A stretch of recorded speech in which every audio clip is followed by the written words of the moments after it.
Good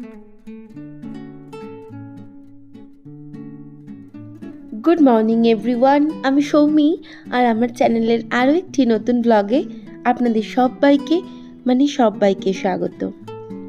ঘড়িতে এখন বাজে 7:45 মতন। আজকে আমি একটু দেরিতে উঠেছি, আর বাবুয়ের স্কুল ছিল না, তো সকালে সমস্ত কাজ কমপ্লিট করে ফেলেছি। ঠাকুর পুজো দিয়ে নিচে নেমে দেখি তমাল ঘুম থেকে উঠেছে। আমি তো ভূত দেখার মতন চমকে উঠেছি। ইমা, এ কোথার থেকে এসে গেল, কেন উঠেছে? আসলে সকালের অনেকটা সময় আমি একা কাটাই, নির্ঝঞ্ঝাট কাটাই, মানে কারোর কোনো কথাবার্তা আমার কিছুই, সত্যি কথা বলছি, ভালো লাগে না। আমি নিজে থাকি, নিজে কাজ করি, আমার নিজের মতনই ভালো লাগে।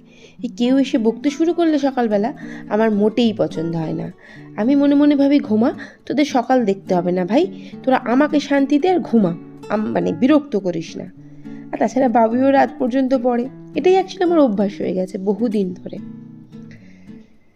তো তমাল আর আমি দুজনে মিলে সকালের চাটা একসাথে গিয়ে খেলাম, আর তারপরে চলে এলাম বিছানা তুলতে। মানে বাবুয়ের বিছানাটা বাবুই তুলে নিয়েছিল, আর এখন বাবুই পড়তে বসে গেছে ঘুম থেকে উঠে। এখন একটু বেলা হয়েই গিয়েছিল, তো তমাল বিছানাটা হাফ ডান করে বেরিয়ে গিয়েছিল।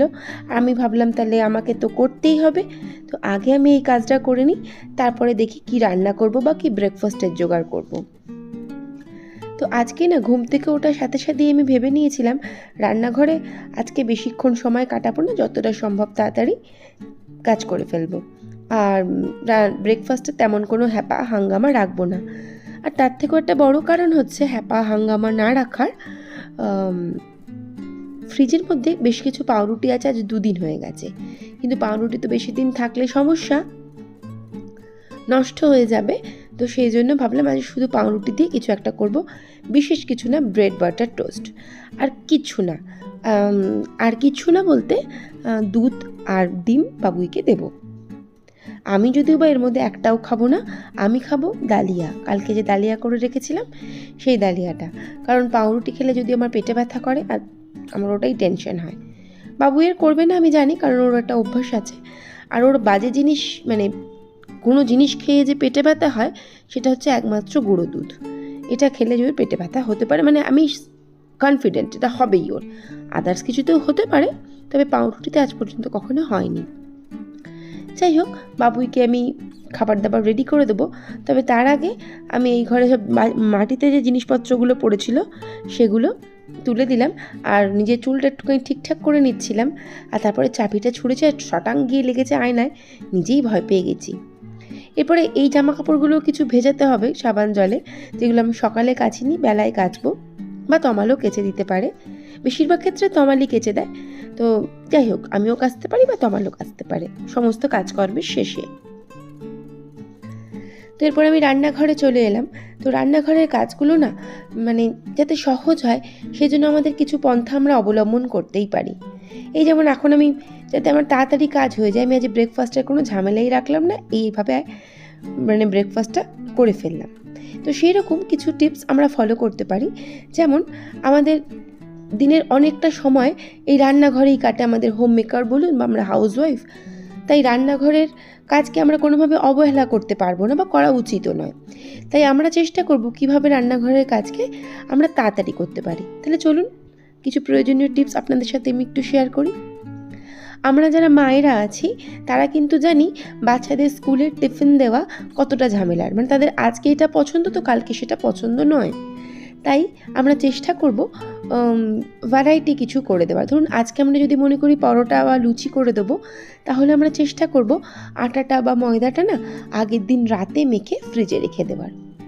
যদি চাউমিন নেব মনে করি, তাহলে সেই চাউমিনটা আমি আগের দিন সিদ্ধ করে রাখতে পারি, অথবা কিছু যে সবজি দেবো সেই চাউমিনের মধ্যে, সেগুলো আমরা কিন্তু কেটে রেডি করে রাখতে পারি। এইভাবে যদি আমরা কাজগুলো কমপ্লিট করে রাখতে পারি, তাহলে দেখবেন পরের দিনকে সকালবেলা অনেকটা সময় আমাদের সাশ্রয় হবে। আর বাবুই যেহেতু মর্নিং স্কুল, তাই জন্য আমাকে এগুলো করে রাখতেই হয়। ডে স্কুলের বাচ্চারাই বা কেন পেছনে যাবে, তাদের মারাই কেন বা দূরে থাকবে, তারাও এই টিপসগুলো ফলো করতে পারেন।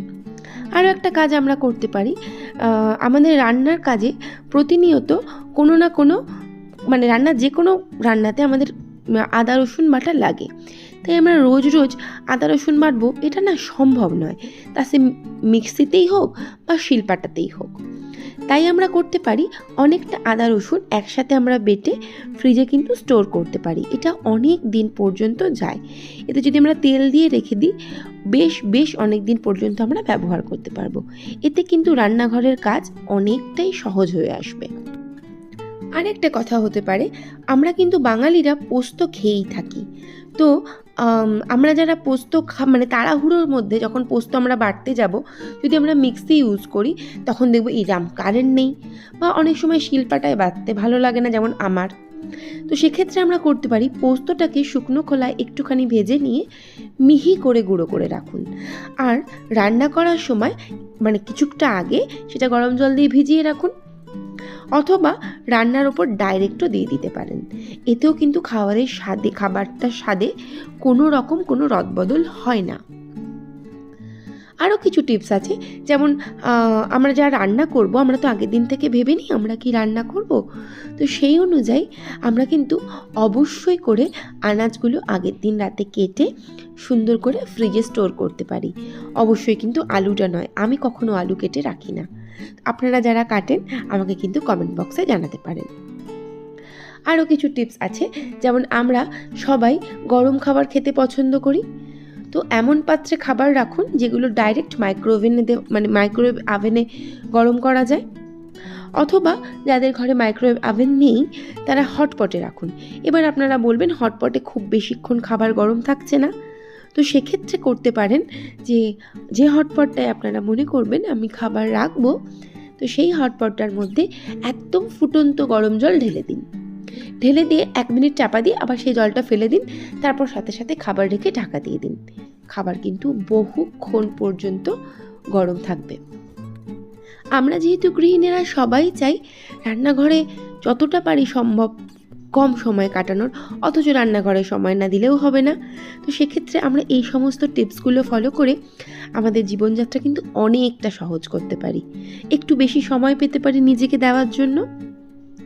যাই হোক, আরও একটা কথা আমরা ভাবতে পারি বা বলতে পারি যে দুধ গরম করতে গিয়ে আমাদের দুধ উতলে যায়নি এমন কোনো বান্দা আমার মনে হয় পৃথিবীতে নেই। দুধকে আপনি যখন বসিয়ে দেবেন গ্যাসে, আপনি তাকিয়ে থাকবেন, সত্যি সত্যি বলছি কোনো দিন দুধ পড়ে যাবে না, উতলাবেই না, পড়ে যাওয়া দূরের কথা উতলাবেই না। আপনি চোখটা 1 সেকেন্ডের জন্য সরান, সডাম দুধ পড়ে ভেসে চলে গেছে একদম। এরকম পরিস্থিতির মধ্যে আমরা কিন্তু প্রত্যেকে পড়েছি, প্রত্যেকে। আর আমি তো লাস্ট কদিন আগেও তোমার লেখাছে ঝাড় খেলাম, তুমি কোনো দিন দুধটা ঠিক টাইমে করো না, নামাও না, দুধ বসিয়ে দিই তোমার এই সেই। তো বাবা দরকার নেই, লোকের বকুনি কেন খেতে যাব। এক কাজ করতে পারেন, যদি আপনি 500 দুধ নেন, একটা পাত্র নিন মাইক্রোওয়েভ সেফ। তো এরকম মাইক্রোওয়েভ সেফ একটা পাত্র নিন যেটা 1 লিটার, তো তার মধ্যে দুধটা দিয়ে সঠিক টেম্পারেচার আর টাইম সেট করে দিন। এতে কিন্তু আপনার দুধ সময় মতন গরম হয়ে যাবে। এবং এই একই কাজ আমরা ইন্ডাকশন আভেনের সাথেও করতে পারি। আমি কিন্তু ওই ভয়ে আর গ্যাসের মধ্যে দুধই বসাই না, বেশিরভাগ সময় আমি ইন্ডাকশানের মধ্যেই দুধ গরম করি। তো যাই হোক, কথা বলতে বলতে আমার কিন্তু সমস্ত রান্না বান্না কমপ্লিট হয়ে গেছে। কিছু ভাজাভুজি করেছি আজকে আমি, আর ডাল আছে ফ্রিজের মধ্যে, অরহর ডাল 2 দিনের পুরনো, যদি ওটা আমি একা খাবো। আর বাব্বাটার জন্য মুসুরির ডাল করে দিয়েছি। তো আর একটুখানি তরকারিও করেছি, মাছও আছে ফ্রিজে, লতিও আছে ফ্রিজে। তো রান্না বান্না আমার টোটাল কমপ্লিট হয়ে গেছে। আপনারা চাইলে ওই টিপসগুলো ফলো করুন, আর এদিকে আমিও আমার বাকি কাজগুলো ফলো করি। যেমন একটুখানি গ্যাস আভেনটা পরিষ্কার করে ফেলি, আর তারপরে আর সেরকম কোনো কাজ নেই এই বেলার মতন।